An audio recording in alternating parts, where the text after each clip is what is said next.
Hi ಎಲ್ಲರಿಗೂ ನಮಸ್ಕಾರ. Welcome to my channel.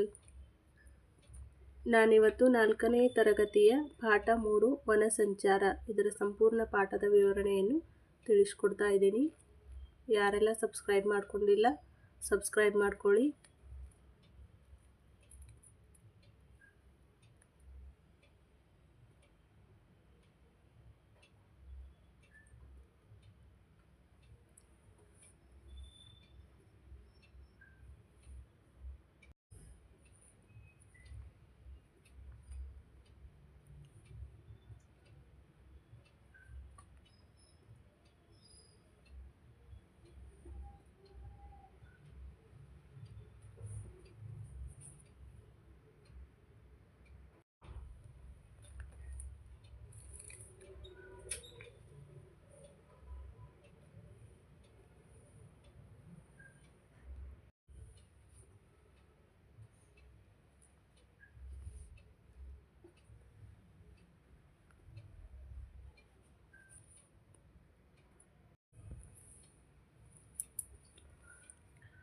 ಕೆಲವೊಂದಿಷ್ಟು ಪ್ರಶ್ನೆಗಳನ್ನ ಕೊಟ್ಟಿದ್ದಾರೆ. ನಿನ್ನ ಊರಿನ ಬಳಿ ಸಿಗುವ ಅಥವಾ ಬೆಳೆಯುವ ಹಣ್ಣುಗಳನ್ನು ಪಟ್ಟಿ ಮಾಡು. ಮಾವು, ಪೇರಲ, ನೇರಳೆ, ಸೀತಾಫಲ, ಹಲಸಿನ ಹಣ್ಣು, ಪಪಾಯ, ಚಿಕ್ಕು ಹಣ್ಣು, ಬಾಳೆಹಣ್ಣು, ಕಿತ್ತಳೆ ಹಣ್ಣು, ಹುಣಸೆ ಹಣ್ಣು. ಕಾಡಿನಲ್ಲಿರುವ ಮರಗಿಡಗಳಿಂದ ನಮಗೆಲ್ಲರಿಗೂ ಎಷ್ಟೊಂದು ವಸ್ತುಗಳು ದೊರೆಯುತ್ತವೆ ಎಂದು ನಿನಗೆ ಗೊತ್ತೇ? ಚಿತ್ರವನ್ನು ನೋಡಿ ತಿಳಿ. ಚಿತ್ರದಲ್ಲಿರುವ ವಸ್ತುಗಳ ಹೆಸರುಗಳನ್ನು ಅವುಗಳ ಕೆಳಗೆ ಬರೆ. ಜೇನುತುಪ್ಪ, ಮೇಜು, ಕುರ್ಚಿ, ಕಾಗದ, ಕಡ್ಡಿ ಪೆಟ್ಟಿಗೆ, ಉರುವಲು ಕಟ್ಟಿಗೆ, ಗೆಣಸು, ಹುಲ್ಲು ಹೊರೆ, ಬಾಗಿಲು, ಕಿಟಕಿ, ಹೂವು, ಬಣ್ಣ, ಅಂಟು.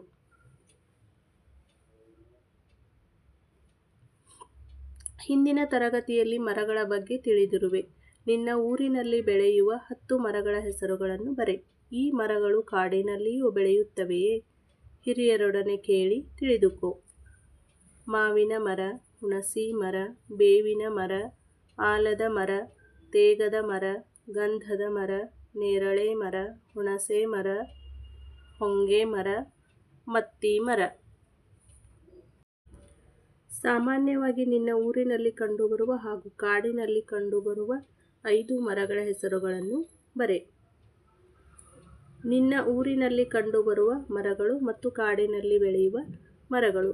ಮಾವಿನ ಮರ, ಹಲಸಿನ ಮರ, ಆಲದ ಮರ, ತೇಗದ ಮರ, ಹುಣಸೆ ಮರ ಇವೆಲ್ಲ ಊರಲ್ಲಿ ಕಂಡುಬರ್ತಕ್ಕಂಥ ಮರಗಳು. ಕಾಡಿನಲ್ಲಿ ಬೆಳೆಯುವ ಮರಗಳು: ತೇಗದ ಮರ, ಶ್ರೀಗಂಧದ ಮರ, ನೇರಳೆ ಮರ, ಆಲದ ಮರ, ಹೊಂಗೆ ಮರ. ಅದೇ ರೀತಿ ಈ ಕೆಳಗಿನ ಚಿತ್ರದಲ್ಲಿರುವ ಮರಗಳನ್ನು ಗಮನಿಸಿ ಅವುಗಳ 2 ಉಪಯೋಗಗಳನ್ನು ಬಿಟ್ಟ ಸ್ಥಳದಲ್ಲಿ ಬರೆ. ಹಿರಿಯರ ನೆರವನ್ನು ಪಡೆ. ತೇಗದ ಮರ.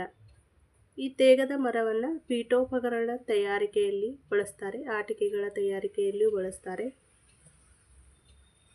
ಶ್ರೀಗಂಧದ ಮರ ಸೋಪು ತಯಾರಿಕೆಯಲ್ಲಿ, ಸುಗಂಧ ದ್ರವ್ಯ ತಯಾರಿಕೆಯಲ್ಲಿ. ನೇರಳೆ ಮರ ಮನೆ ಉರುವಲಿಗೆ ಉಪಯೋಗವಾಗುತ್ತದೆ, ಹಣ್ಣು ಕೂಡ ಸಿಗುತ್ತದೆ. ಆಲದ ಮರ ಬೇಸಿಗೆಯಲ್ಲಿ ತಂಪನ್ನು ನೀಡುತ್ತದೆ, ಹೋಮ ಹವನಗಳಿಗೆ ಉಪಯುಕ್ತವಾಗುತ್ತದೆ. ಹೊಂಗೆ ಮರ ತಂಪಾದ ಗಾಳಿ ಮತ್ತು ನೆರಳು ಸಿಗುತ್ತದೆ, ಕಟ್ಟಿಗೆ ಗೊಬ್ಬರಕ್ಕಾಗಿ ಕೂಡ ಉಪಯೋಗ ಆಗುತ್ತದೆ. ಅದೇ ರೀತಿ ಬೇವಿನ ಮರ ಔಷಧಗಳ ತಯಾರಿಕೆ, ಸೋಪುಗಳು, ಮುಲಾಮುಗಳ ತಯಾರಿಕೆಯಲ್ಲಿ ಉಪಯೋಗ ಮಾಡುತ್ತಾರೆ. ಬೆಟ್ಟದ ನೆಲ್ಲಿಕಾಯಿ ಔಷಧ ತಯಾರಿಕೆಗೆ ಉಪಯೋಗವಾಗುತ್ತೆ, ಅದೇ ರೀತಿ ಉಪ್ಪಿನ ಕಾಯಿ ಕೂಡ ಮಾಡ್ತಾರೆ. ಬಿದಿರು ಬಿದಿರಿನ ಮನೆ ತಯಾರಿಸಲು ಹಾಗೂ ಬಿಲ್ಲು ಬಾಣ ತಯಾರಿಸಲು ಕೂಡ ಉಪಯುಕ್ತವಾಗುತ್ತದೆ. ಕಾಡುಗಳಿಂದ ನಮಗೇನೆಲ್ಲ ವಸ್ತುಗಳು ದೊರೆಯುತ್ತವೆ ಎಂದು ನಿನಗೀಗಾಗಲೇ ಗೊತ್ತು. ಕಾಡನ್ನು ನಾಶ ಮಾಡುವುದರಿಂದ ಏನಾಗಬಹುದೆಂದು ಯೋಚಿಸಿ ಉತ್ತರಿಸು. ಪ್ರಕೃತಿಯಲ್ಲಿ ಅಸಮತೋಲನ ಉಂಟಾಗುತ್ತದೆ. ಕಾಡಿನ ನಾಶದಿಂದ ಏನಾಗುತ್ತೆ? ಪ್ರಕೃತಿಯಲ್ಲಿ ಅಸಮತೋಲನ ಉಂಟಾಗುತ್ತದೆ. ಪ್ರಾಣಿ ಪಕ್ಷಿ ಸಂಕುಲ ನಾಶ ಹೊಂದುತ್ತದೆ. ಮಾನವ ಜೀವನದ ಮೇಲೆ ಕೆಟ್ಟ ಪರಿಣಾಮ ಕೂಡ ಬೀರುತ್ತದೆ. ಮಳೆಯ ಪ್ರಮಾಣ ಕೂಡ ಕಡಿಮೆಯಾಗುತ್ತದೆ. ಈ ಕೆಳಗಿನ ಚಟುವಟಿಕೆಯನ್ನು ಉತ್ತರಿಸು ಅಂತ ಹೇಳಿದ್ದಾರೆ. ಕಾಡು ಎಂದರೇನು ನಿನ್ನ ಅಭಿಪ್ರಾಯದಲ್ಲಿ ಬರೆ. ದಟ್ಟವಾದ ಮರಗಿಡಗಳಿಂದ ಕೂಡಿದ್ದು ಪ್ರಾಣಿ ಪಕ್ಷಿಗಳ ಆಶ್ರಯದಾತ ಮತ್ತು ಮಾನವನಿಗೂ ಸಹಾಯಕಾರಿಯಾಗಿರುವುದೇ ಕಾಡು. ಕಾಡಿನಲ್ಲಿ ಸಾಮಾನ್ಯವಾಗಿ ಕಂಡುಬರುವ 5 ಸಸ್ಯಗಳ ಹೆಸರು: ತೇಗ, ಶ್ರೀಗಂಧ, ನೇರಳೆ, ಹೊಂಗೆ, ಬೆಟ್ಟದ ನೆಲ್ಲಿ. ಕಾಡಿನಲ್ಲಿ ವಾಸಿಸುವ 5 ಪ್ರಾಣಿಗಳ ಹೆಸರುಗಳು: ಹುಲಿ, ಸಿಂಹ, ಚಿರತೆ, ಕರಡಿ, ನರಿ. ಕಾಡಿನಿಂದ ದೊರೆಯುವ 5 ಹಣ್ಣುಗಳು: ಬೆಟ್ಟದ ನೆಲ್ಲಿಕಾಯಿ, ಹಲಸಿನ ಹಣ್ಣು, ನೇರಳೆ ಹಣ್ಣು, ಸೀಬೆಹಣ್ಣು, ಮಾವಿನ ಹಣ್ಣು. ಕಾಡಿನಿಂದ ಆಗುವ 5 ಉಪಯೋಗಗಳು: ಕಾಡಿನಿಂದ ಪ್ರಾಣಿ ಪಕ್ಷಿಗಳ ರಕ್ಷಣೆಯಾಗುತ್ತದೆ, ಕಾಡಿನಿಂದ ನಮಗೆ ಔಷಧ ಸಸ್ಯ ದೊರೆಯುತ್ತದೆ, ಕಾಡಿನಿಂದ ಕಟ್ಟಿಗೆ ದೊರೆಯುತ್ತದೆ, ಕಾಡಿನಿಂದ ಕಾಲಕಾಲಕ್ಕೆ ಮಳೆ ಕೂಡ ಬರುತ್ತದೆ, ಕಾಡಿನಿಂದ ಹಣ್ಣುಗಳು ದೊರೆಯುತ್ತವೆ.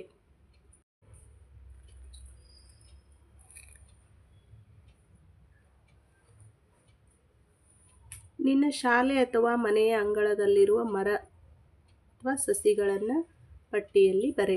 ಮಾವಿನ ಮರ, ಹುಣಸೆ ಮರ, ತೆಂಗಿನ ಮರ, ಬೇವಿನ ಮರ, ಪೇರು ಮರ. ಮರದ ಚಿತ್ರಗಳನ್ನು ಸಂಗ್ರಹಿಸು. ನಿನ್ನ ಹಳೆಯ ನೋಟ್ ಪುಸ್ತಕದಲ್ಲಿ ಅಂಟಿಸು. ನಂತರ ಆ ಮರಗಳ ಬಗ್ಗೆ ಕೆಳಕಂಡ ಮಾಹಿತಿ ಸಂಗ್ರಹಿಸಿ ಬರೆ. ಮರ ಹಾಗೂ ಮರದ ಉಪಯೋಗ: ಮಾವಿನ ಮರ ಹಣ್ಣು ಸಿಗುತ್ತದೆ.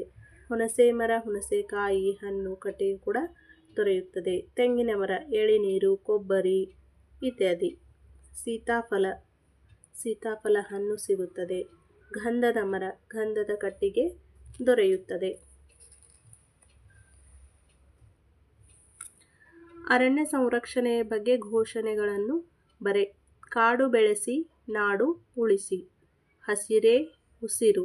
ಮನೆಗೊಂದು ಮರ, ಊರಿಗೊಂದು ವನ.